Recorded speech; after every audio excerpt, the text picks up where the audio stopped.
Sandor Martin will replace Jose Pedraza against Teofimo Lopez. Let's talk. Push the weight and now flex. The live is 1 in the 6. If it's the runner, boy, you nigga, no question. You will run a motherfucker high stepping. Hey, you never had a big enough weapon. Motherfucker never learned your lesson. I'm a 88 pack nigga. I'm a 88 pack nigga. I mean, day walker, drink blood, fangs out, full moon, motherfucker change like a hoe. I'm just a nigga from the hood trying to stack a little cheddar for the money. Drew Titan, Bronx on deck. Shout out to the mighty LDBC.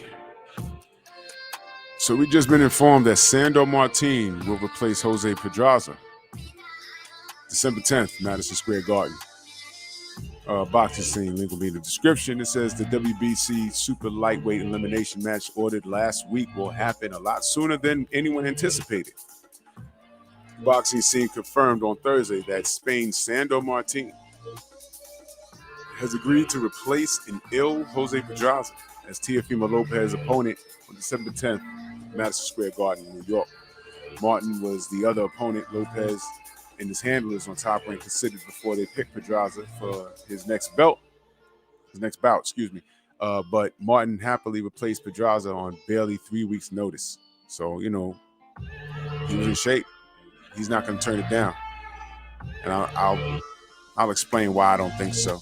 Puerto Rico's Pedraza contracted an illness not related to COVID-19 during training camp and was forced to withdraw from the 10-round main event ESPN will televise. So this was a 10-round fight. Pedraza is expected to return to the ring at some point within the first few months of 2023. So I'm glad he's okay. Still, COVID, although it's not COVID related, but every time I see that, I get a little pissed off. I lost some people during that whole fiasco, so I'm glad he's okay. ESPN, they said they reported on Thursday that Martin will replace Pedraza as Lopez's opponent. Las Vegas Lopez criticized Martin, who upset 4-division champion Mikey Garcia 13 months ago, for pricing himself out of their fight during the interview with Boxing Scene on Wednesday.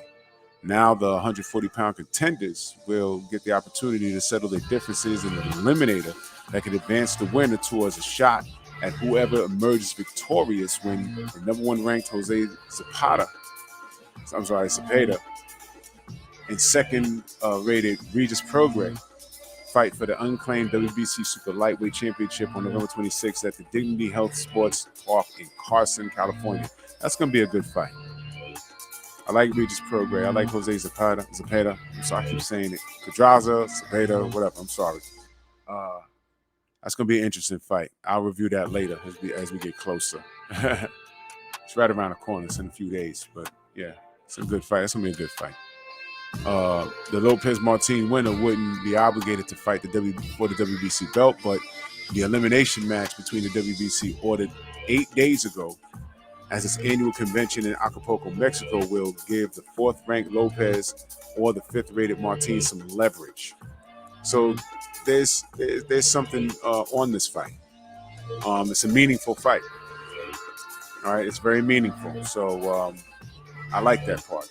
Martin has boxed just once since he stunningly defeated Mikey Garcia by majority decision in the 10-rounder back in October of 2021.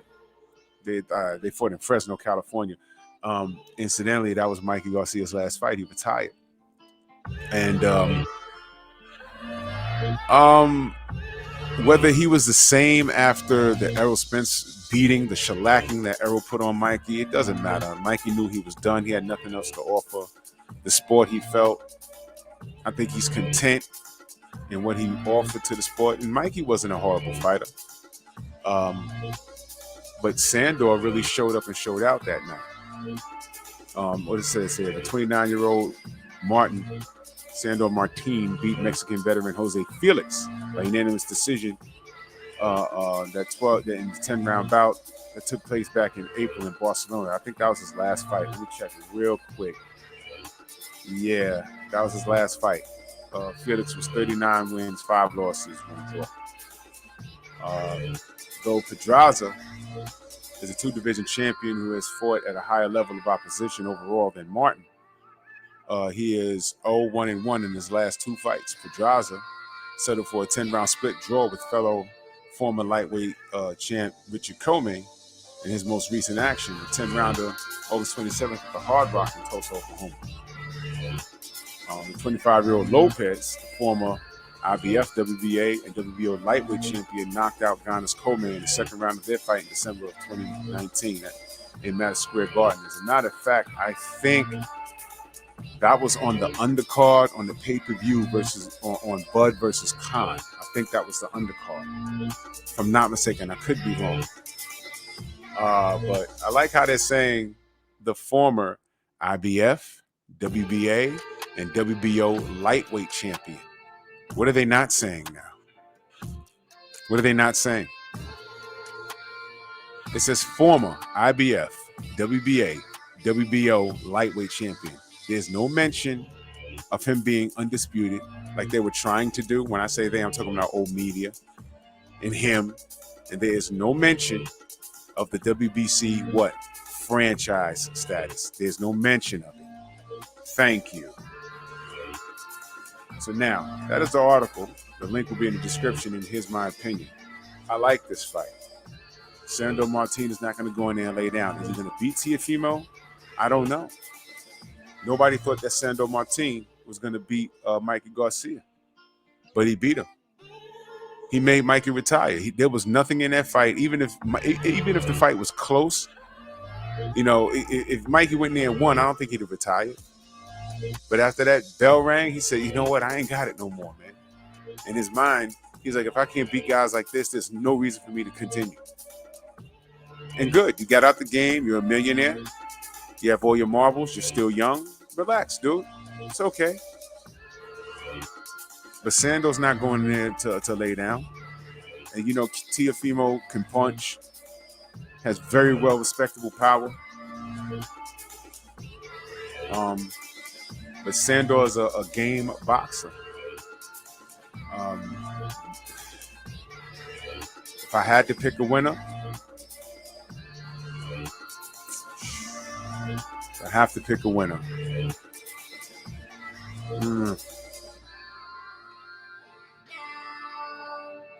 60-40 Teofimo.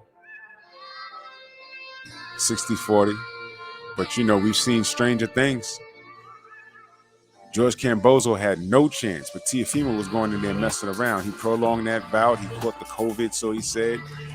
He was acting like every bit the star that he wasn't, and he goofed around and lost that fight. I don't think, you know, I think he's learned from that. So I don't think he's going to take Sandor Martin lightly. So, you know, I'm going to go 60-40 Teofimo, but I won't be surprised if the 40% takes over. Takes over the fake over. So, yo, look, I like this matchup. You know, Teo has one win at 140, and you already know how I feel about how he conducted himself at 135. I just like the fact that old media is getting it correct. They're not mentioning that god-awful WBC franchise status. So we're going to see what he's going to do. You know, Sandor Martin's game. So let's just see what happens. And there's something on the line. Now, you know, what could happen, because this is an eliminator. You know, what could happen is, I mean, just really think about this. This is an eliminator, you know, and you know, you got Regis Prograis, you know, getting in the ring with Jose Zepeda. You know, that's another good fight.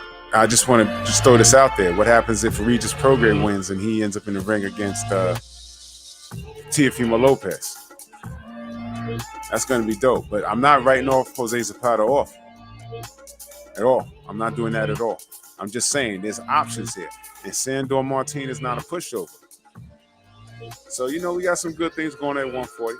Good things going on. So we're going to see what happens. Y'all let me know what y'all think, man. Bronx on deck. Move!